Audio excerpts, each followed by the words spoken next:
Hello everyone. तो इस video में हम लिटरेरी टर्म्स को डिस्कस करने वाले हैं और इसके पहले भी मैंने लिटरेरी टर्म्स पर एक वीडियो शेयर की है, भी कुछ दिन पहले ही डाला है। तो अगर आपने वो नहीं चेकआउट किया है तो जाके ज़रूर चेकआउट कर लीजिएगा चैनल पर।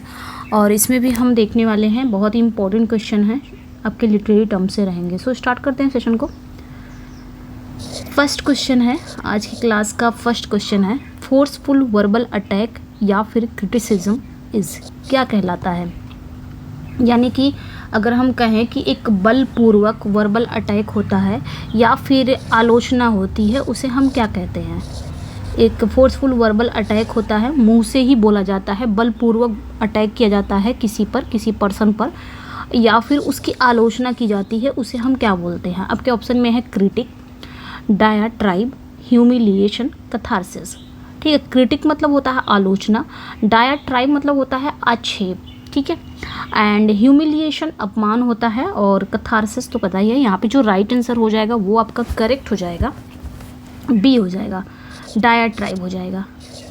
ओके, यस, यहाँ पे बी करेक्ट हो जाएगा। नेक्स्ट वन पे आएंगे। नेक्स्ट क्वेश्चन पे है, as a social practice it embodies different ideologies through written and spoken text it is.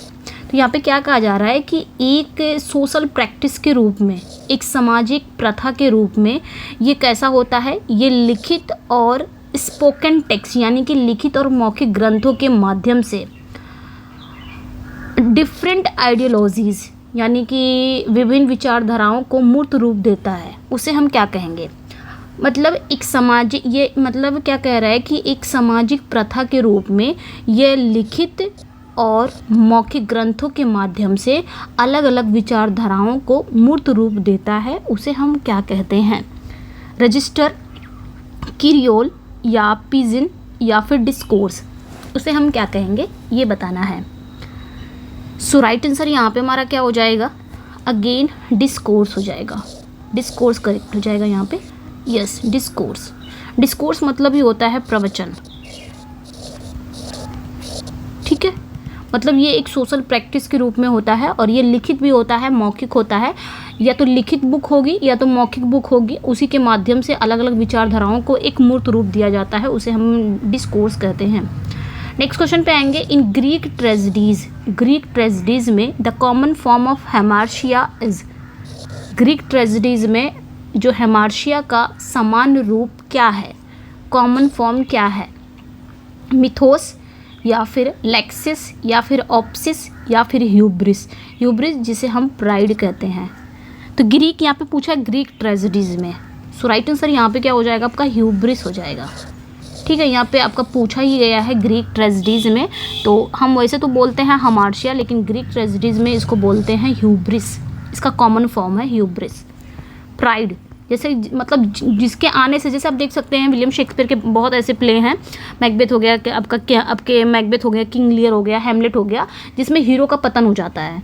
Pride कहीं ना कहीं प्राइड की वजह से ही उनका डाउनफॉल हो जाता है, तो यहाँ पे याद रखना है। नेक्स्ट क्वेश्चन पे आएंगे।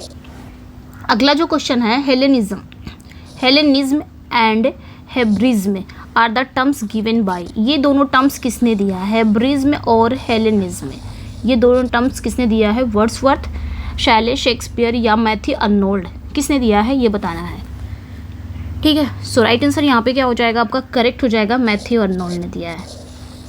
ये आपके टीजीटी पीजीटी जितने भी एग्जाम होने वाले ना, सभी के लिए इंपॉर्टेंट है ये क्लास, ऐसा नहीं है सिर्फ ओनली टीजीटी के लिए है, सभी के लिए इंपॉर्टेंट, क्योंकि सारे क्वेश्चन सबको यहाँ पे मिलने वाले हैं, ठीक है। आगे देखेंगे। It describes a personality quality of extreme और फुलिश प्राइड या फिर डेंजरस ओवर कॉन्फिडेंस। मतलब ये अत्यधिक या मूर्खतापूर्ण, गर्व या खतरनाक अति आत्मविश्वास की व्यक्तित्व या गुणवत्ता का क्या करता है, ये वर्णन करता है।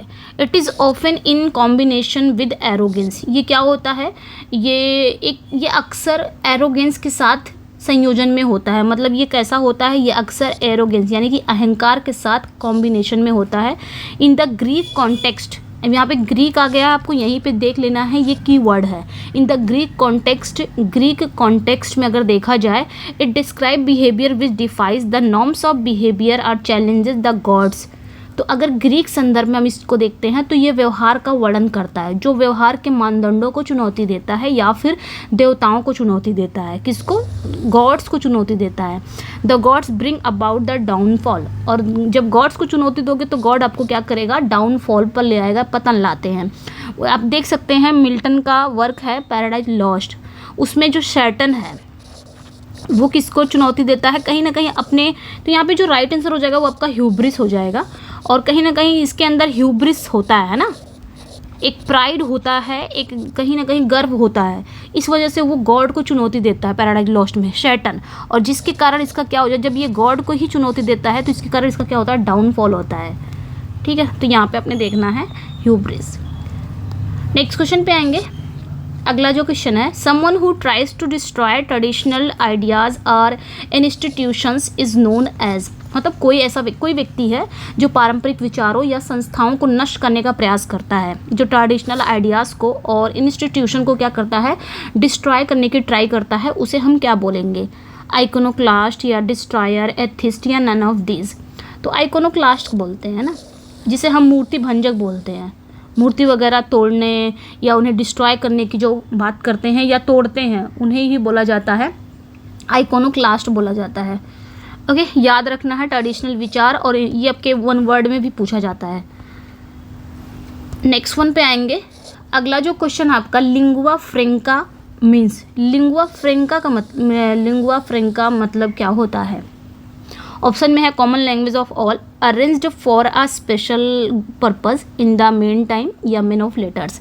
तो लिंगुआ फ्रेंका इसका मतलब होता है, ए करेक्ट हो जाएगा, कॉमन लैंग्वेज ऑफ ऑल, सभी की एकदम आम भाषा।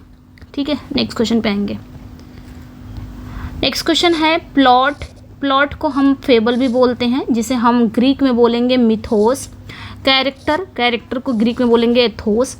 डिक्शन, लेक्सिस, थॉट, डायोनोइया, ठीक है, डायोनोइया।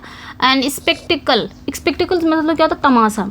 ऑप्सिस एंड द मेलोडी, जिसे हम बोलते हैं मेलोस, ठीक है, are the 6 parts of tragedy according to. ये ट्रेजेडी के 6 पार्ट्स हैं आपके। प्लॉट हो गए, कैरेक्टर हो गए, डिक्शन हो गए, थॉट्स हो गए, स्पेक्टिकल हो गए, मेलोडी, ये 6 पार्ट है। लेकिन किसके अनुसार ये 6 पार्ट दिया गया है ट्रेजेडी का? ठीक है, किसके अनुसार दिया गया है? लॉन्गिनस या फिर अरिस्टोटल या ड्राइडन। तो हम सभी को पता है अरिस्टोटल के अकॉर्डिंग ट्रेजेडी में कितने पार्ट्स इन्होंने दिया है? तो 6 पार्ट्स दिया है। प्लॉट हो गया, जिसे फेबल भी कह सकते हैं, और इसे ग्रीक में मिथोस, कैरेक्टर को एथोस यहाँ पे दिया गया है, आप देख सकते हैं, बी करेक्ट हो जाएगा। ओके, नेक्स्ट वन पे आएंगे।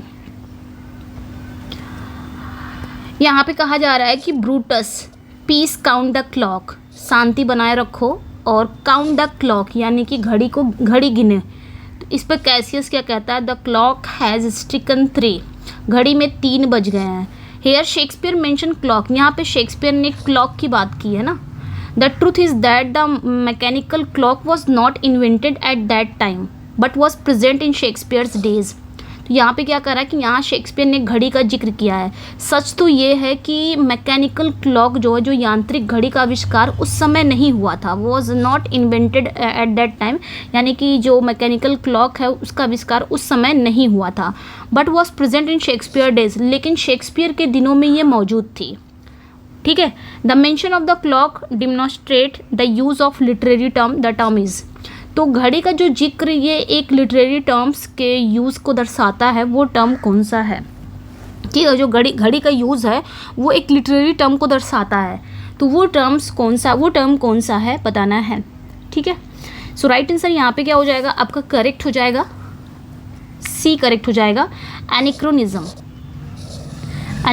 है, जिसे हम काल भ्रम कहते हैं। ये मैंने पढ़ाया, बहुत ही अच्छे से पढ़ाया है आपको। ठीक है, ओके, तो जाके जरूर चेकआउट करेगा चैनल पे, अच्छे से मैंने पढ़ाया। नेक्स्ट वन पे आएंगे। Fancy, imagination are the terms given by. जो फैंसी है या फिर इमेजिनेशन है, ये जो टर्म्स है इसको दिया किसने है? वर्ड्सवर्थ, शैले, शेक्सपियर या फिर कॉलरिज। तो हम सभी को पता है फैंसी और इमेजिनेशन ये दोनों टर्म्स कॉलरिज ने दिया है, एस टी कॉलरिज। ठीक है, नेक्स्ट क्वेश्चन पे आएंगे।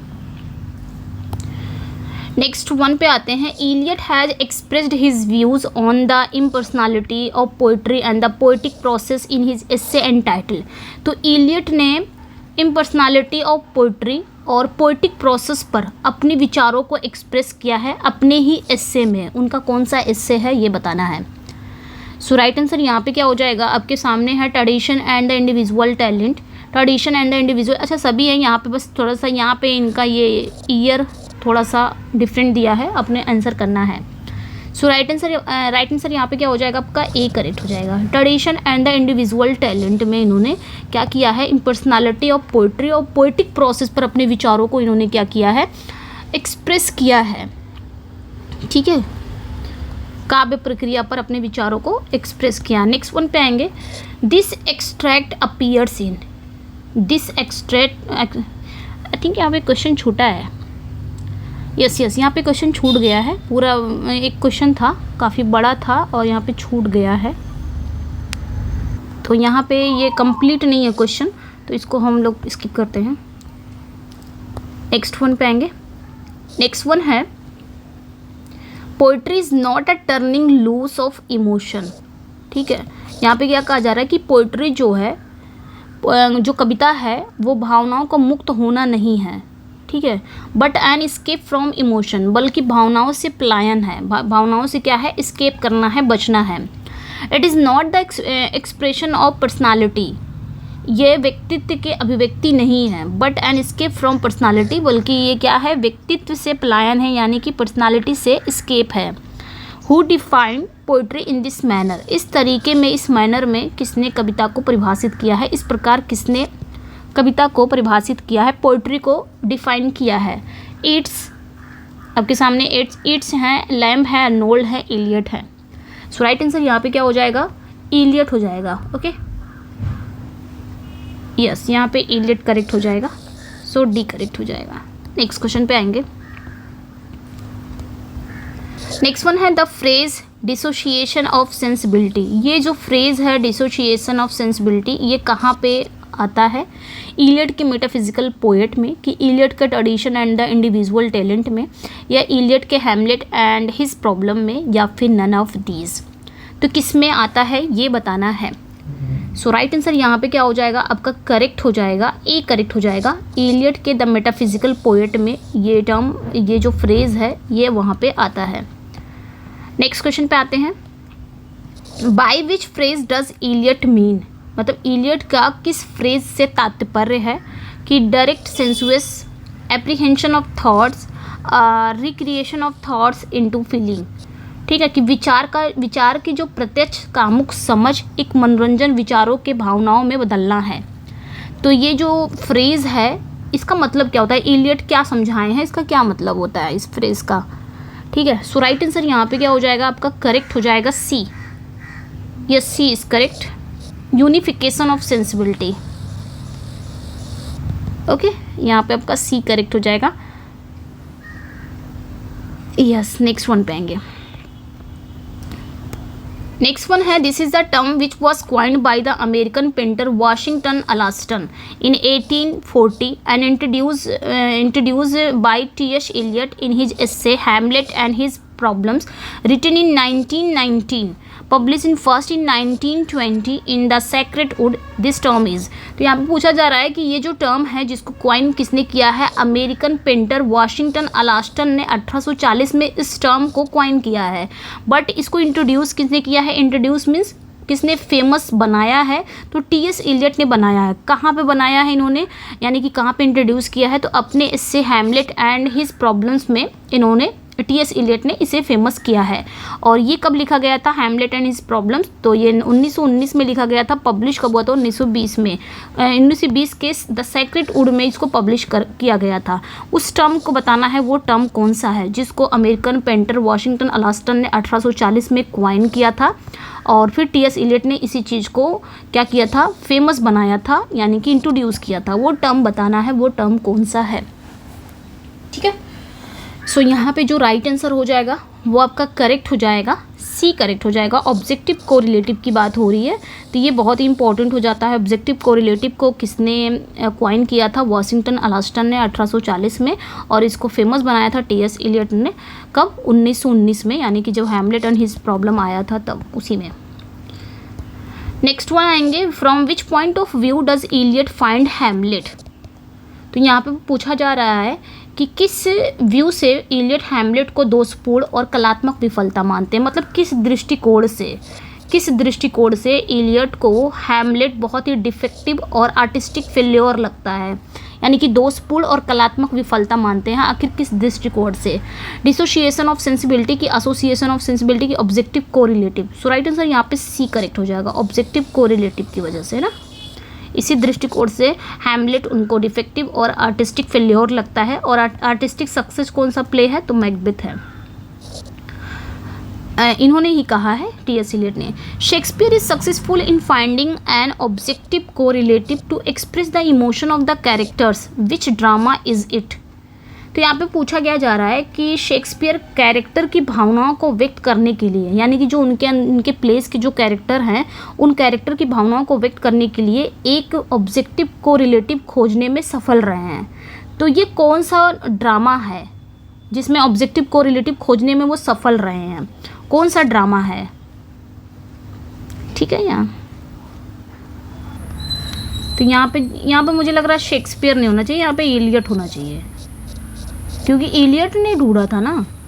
इलियट ने ही तो कैरेक्टर की भावना को व्यक्त करने के लिए एक ऑब्जेक्टिव कोरिलेटिव खोजने में सफल रहे शेक्सपियर के प्ले में। तो विच ड्रामा इज इट, किस में वो सफल रहे, या किस ड्रामा को उन्होंने सफल कहा था कि आर्टिस्टिक सक्सेस? तो मैकबेथ को कहा था। ठीक है, यहाँ पे शेक्सपियर नहीं रहना चाहिए, यहाँ पे इलियट रहना चाहिए मेरे हिसाब से, तो वहाँ पे इलियट रहना चाहिए। नेक्स्ट वन पे आएंगे, the holy trinity of post colonial theory is said to be of. तो यहाँ पे क्या कहा जा रहा है कि जो पोस्ट कॉलोनियल थ्योरी की पवित्र त्रिमूर्ति के बारे में कहा जाता है कि, क्या कहा जाता है बताना है। पोस्ट कॉलोनियल थ्योरी के जो होली ट्रिनिटी हैं इसके बारे में क्या कहा जाता है, कौन कौन है वो तीन आपके होली ट्रिनिटी कौन है, त्रिमूर्ति कौन है? सो राइट आंसर यहाँ पे आपका डी हो जाएगा। पहले तो एडवर्ड शेड हैं, दूसरे हैं गायत्री स्पिवॉक हैं, और तीसरे हैं होमी भाभा। ठीक है, नेक्स्ट क्वेश्चन पे आएंगे। नेक्स्ट वन है the concept of white man's burden. ये जो कॉन्सेप्ट है white man burden is associated with, ये किससे एसोसिएट है? वाइट मैन्स बर्डन की ये जो कॉन्सेप्ट है ये किससे संबंधित है? Ben Jonson, Joseph Conrad, Rudyard Kipling, या कोई नहीं? तो यहाँ पे रुडयार्ड किपलिंग हो जाएगा, इन्हीं से संबंधित है वाइट मैन्स बर्डन। ये जो कॉन्सेप्ट है ये रुडयार्ड किपलिंग से संबंधित है, याद रखना है। ओके, नेक्स्ट वन पे आएंगे। नेक्स्ट क्वेश्चन है, अगला क्वेश्चन है, इतना बड़ा वर्ड है हिप्पो। यहाँ पे देखेंगे हिप्पो पोटो मोनस्ट्रोसे, ठीक है, मोनस्ट्रेसे। उसके बाद आपका आएगा मोनस्ट्रेस यहाँ तक, फिर है स्क्वीब डायलियोफोबिया is a combination of the Greek words hippo and potamus. तो ये जो वर्ड है पूरा, ये ग्रीक शब्द हिप्पो और पोटामस का एक कॉम्बिनेशन है। The meaning of which is river horse या समथिंग वेरी लार्ज। ठीक है, तो यहाँ पे क्या कहा जा रहा है कि जो ये जो पूरा वर्ड है लंबा सा, ये क्या है? ग्रीक शब्दों हिप्पो और पोटामस का एक संयोजन है, एक कॉम्बिनेशन है, जिसका अर्थ होता है रिवर हॉर्स या फिर वेरी लार्ज, या कुछ बहुत बड़ा। ठीक है, द लैटिन वर्ड मॉन्स्ट्रम मीन्स, मॉन्स्ट्रम ये जो लैटिन शब्द है मॉन्स्ट्रम, इसका मतलब क्या होता है? Monstrous being. इसका मतलब क्या होता है? मॉन्स्ट्रस बीइंग, यानी कि राक्षसी प्राणी। तो the meaning of this word, इस वर्ड का मतलब क्या है, ये पूरे वर्ड का क्या मतलब है ये पूछा जा रहा है। ठीक है, काफ़ी लंबा चौड़ा हो गया। ये पूरे वर्ड का मतलब क्या है?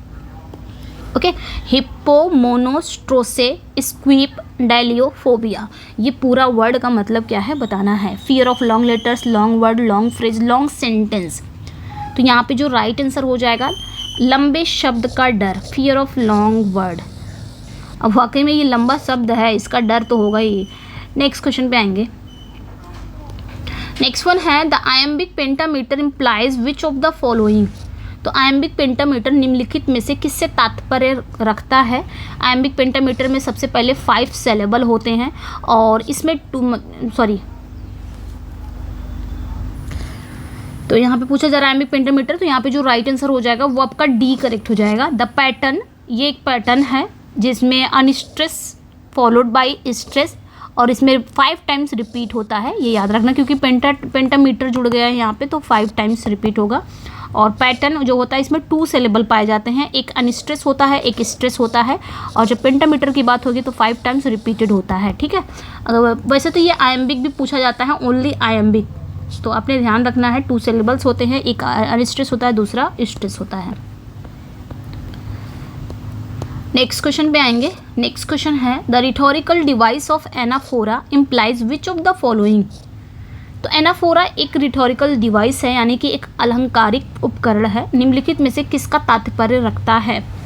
तो हम पढ़े थे एनाफोरा क्या है, ये हमने पढ़ा है, रिपीटिशन होती है, चाहे वो आपका वर्ड हो गया, चाहे कोई सेंटेंस हो गया, चाहे क्लॉज हो गया, शुरुआत में ही उसकी रिपीटिशन होती है बार बार। ठीक है, जैसे यहाँ पे मैंने इट वॉज लिख दिया, इट वॉज, एक लाइन में मैंने लिख दिया इट वॉज, फिर उसके बाद दूसरी लाइन स्टार्ट करूँगी तब भी इट वॉज, फिर तीसरे स्टार्ट करूँगी तब भी इट वॉज। तो यानी कि कोई आपका वर्ड हो गया, कोई आपका सेंटेंस हो गया या क्लॉज हो गया, उसका शुरुआती वर्ड बार बार रिपीट हो रहा हो शुरुआत में ही, तो वो आपका एनाफोरा हो जाएगा। मिटा दे रही हूँ उसको मैं, वो आपका क्या हो जाता है एनाफोरा। ये मैंने पढ़ाया अच्छे से लिटरेरी टर्म्स में, तो यहाँ पे डी करेक्ट हो जाएगा। रिपीटिंग द फर्स्ट वर्ड, पहला ही वर्ड या वर्ड सक्सेसिव सेंटेंस या क्लॉजेज जो रिपीट होते हैं बार बार और बिगनिंग में रिपीट होते हैं, ये भी याद रखना है, बिगनिंग में रिपीट होते हैं, एनाफोरा हो जाएगा।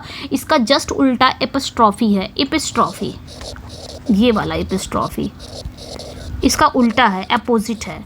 ठीक है, यहाँ से आपने एनाफोरा ये बिगनिंग में पाया जाता है, एपिस्ट्रॉफी से ई से एंड में याद रखिएगा, तो एंड में जो बार बार रिपीट होता है वर्ड सेंटेंस उसे एपिस्ट्रॉफी कहा जाता है। ये भी रिपीटिशन ही है बट दोनों एक दूसरे से अपोजिट हैं। नेक्स्ट क्वेश्चन पे आते हैं। नेक्स्ट वन है who first imported sonnet to England. तो भाई सोनेट को सबसे पहले इंग्लैंड में किसने लाया था, तो ये तो हम सभी जानते हैं, Thomas Wyatt, sir Thomas Wyatt. Next one पे आएंगे। नेक्स्ट वन है what can be the best explanation for the character of John Falstaff in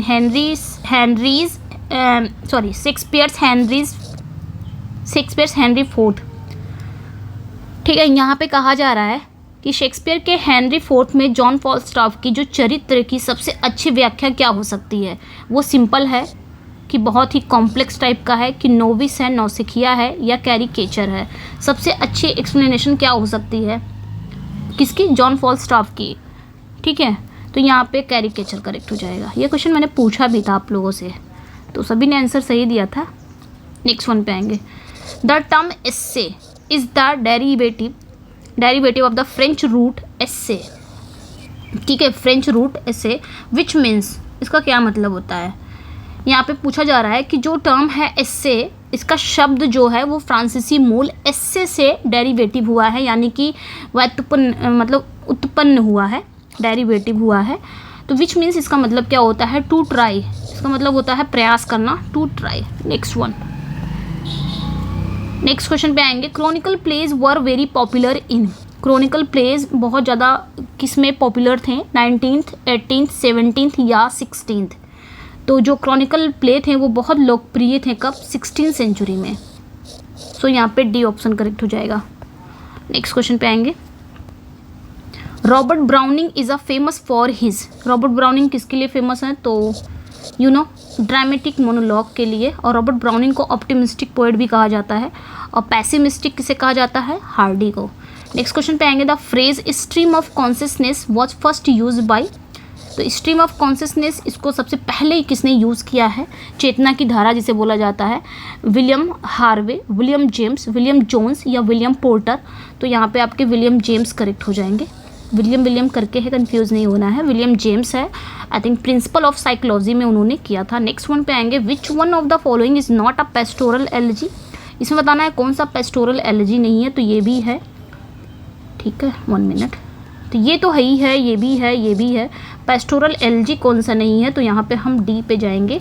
pop का the rape of the lock, ये तो नहीं है, ये तो एक मॉक एपिक है, ठीक है, ये एक मॉक एपिक है अलेक्जेंडर पॉप का the rape of the lock. Next one पे आएंगे। विद दिस की यानी कि with this sonnet Shakespeare unlocked his heart the words of from, ये शब्द किसके हैं कि इस की से यानी कि इस सोनेट से शेक्सपियर ने अपने दिल को खोल दिया है।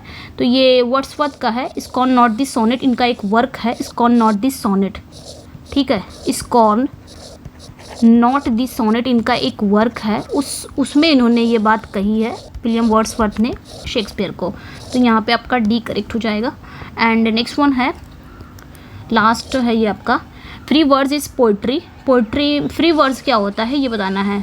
तो फ्री वर्ड्स में क्या होता है भाई, तो यहाँ पे आपका करेक्ट हो जाएगा, राइट आंसर यहाँ पे आपका बी करेक्ट हो जाएगा, conforming to no regular metre, ठीक है, यहाँ पे आपका बी करेक्ट हो जाएगा। तो ये थे आपके, आई थिंक इतना ही है, यस इतना ही है, ठीक है। तो ये थे 32 क्वेश्चन, इसमें हमने लिटरेरी टर्म्स के देखे हैं। ओके, आगे भी हम इसको पढ़ने वाले हैं। चलिए फिर मिलते हैं नेक्स्ट वीडियो में। Thank you for watching, bye bye. और सेशन को लाइक, अगर आपको सेशन अच्छा लग रहा है तो सेशन को लाइक एंड शेयर सब्सक्राइब कर दीजिए। Okay, bye bye.